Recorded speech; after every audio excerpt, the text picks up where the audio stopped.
আরও কিছু খবর এখন থাকছে একটি desk report.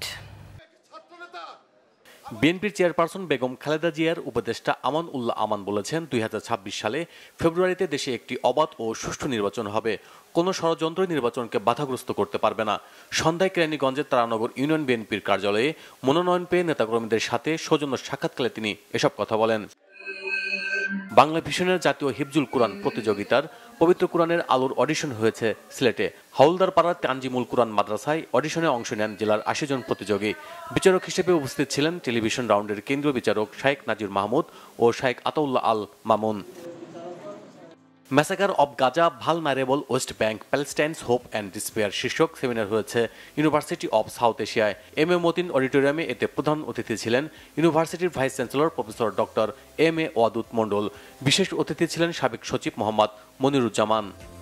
Bangla Vision news desk.